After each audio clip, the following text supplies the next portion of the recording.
নমস্কাৰ ছাৰ বাইদেউসকল, আপোনালোক সকলোকে মোৰ ইউটিউব চেনেল টিচাৰ্ছ কৰ্ণাৰলৈ পুনৰ এবাৰ স্বাগতম জনাইছোঁ।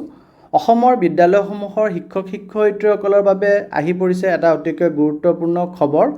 শিক্ষা বিভাগৰ তৰফৰ পৰা শিক্ষক আছাম পৰ্টেলৰ জৰিয়তে শিক্ষকসকলক ছেল্ফ নমিনেশ্যন প্ৰক্ৰিয়া আৰম্ভ হৈছে। আজিৰ এই ভিডিঅ'টোত আমি জানিম এই ছেল্ফ নমিনেশ্যন কি আৰু কাৰ বাবে, পৰ্টেলটো কেতিয়াৰ পৰা খুলিব আৰু কেতিয়ালৈকে খোলা থাকিব আৰু তাৰ সবিশেষ আমি জানিব চেষ্টা কৰিম।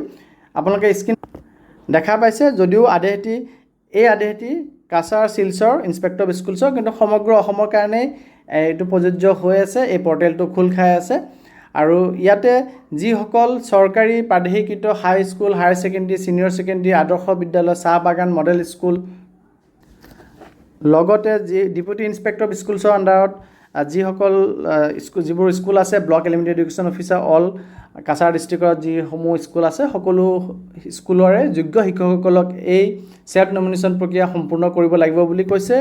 আৰু ইয়াতে সময় বান্ধি দিছে 29 জুলাইৰ পৰা পৰ্টেল খুলিব দুপৰীয়া 12 বজাৰ পৰা, আৰু আবেদনৰ শেষ তাৰিখ 10 আগষ্ট বিয়লি 5 বজালৈকে। আৰু অফিচিয়েল ৱেবছাইটটোৰ লিংক আপোনালোকে ইয়াত দেখা পাই আছে।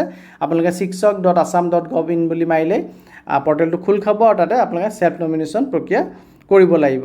আৰু সকলো যিবিলাক হেড অফ দ্য ইনষ্টিটিউশ্যনছ আছে, তেওঁলোকক নিজ নিজ বিদ্যালয়ৰ যোগ্য শিক্ষকসকলক এই বিষয়ে অৱগত কৰিবলৈ আৰু সময়সীমাৰ ভিতৰত প্ৰক্ৰিয়াটো সম্পূৰ্ণ কৰিবলৈ নিৰ্দেশ দিয়া হৈছে। যিহেতু সময়সীমা অতি সীমিত, সেয়েহে অন্তিম তাৰিখলৈ ৰৈ নাথাকি যিমান পাৰি সোনকালে অফিচিয়েল পৰ্টেলত গৈ আপোনালোকে ছেল্ফ নমিনেশ্যন প্ৰক্ৰিয়া সম্পূৰ্ণ কৰক। গতিকে আপোনালোকৰ মনলৈ বহুতৰ আহিছে, মোক বহুতে মেছেজো কৰিছে যে এইটো কি ছেল্ফ নমিনেশ্যন কৰিব লাগেনো। তাৰ কাৰণে আপোনালোকে লিংকটোত ক্লিক কৰিলে আপোনালোকে গম পালেহেঁতেন। মই লিংকটো ক্লিক কৰিছোঁ আৰু ক্লিক কৰিলে আপোনালোকে ইয়ালৈ যাব। এই ৱেব পেজটো আপোনালোকক খোল খাব। ষ্টেট এৱাৰ্ড টু টিচাৰ্ছ, অৰ্থাৎ ৰাজ্যিক শিক্ষক বঁটা কাৰণে ছেল্ফ নমিনেশ্যন কৰিব লাগে। আৰু ইয়াতে উল্লেখ কৰি দিছে 10 আগষ্টলৈকে আপোনালোকে কৰিব পাৰিব। আৰু অনলাইন এপ্লিকেশ্যন এতিয়া বৰ্তমান ষ্টাৰ্ট হৈ গৈছে। অৰ্থাৎ যিসকল শিক্ষকে নিজকে ৰাজ্যিক শিক্ষক বঁটাৰ বাবে মনোনীত কৰিব বিচাৰে, সেইসকল শিক্ষকে এই পৰ্টেলত গৈ পেলাই তেওঁলোকৰ নিজৰ ছেল্ফ নমিনেশ্যন কৰিব লাগিব, ফৰ্মটো ফিল আপ কৰিব লাগিব। গতিকে বহুতে মোক কুৱেশ্যনটো সুধিছিলে যে এইটো কিহৰ ছেল্ফ নমিনেশ্যন হয়।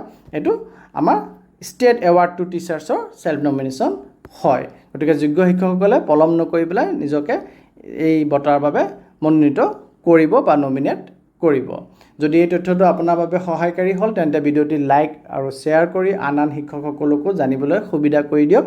শিক্ষা বিভাগ আৰু চাকৰি সংক্ৰান্তীয় এনেধৰণৰ শেহতীয়া খবৰবোৰ সকলোতকৈ আগতে পাবলৈ চেনেলটি ছাবস্ক্ৰাইব কৰিবলৈ নাপাহৰিব। ধন্যবাদ। জয় আই অসম।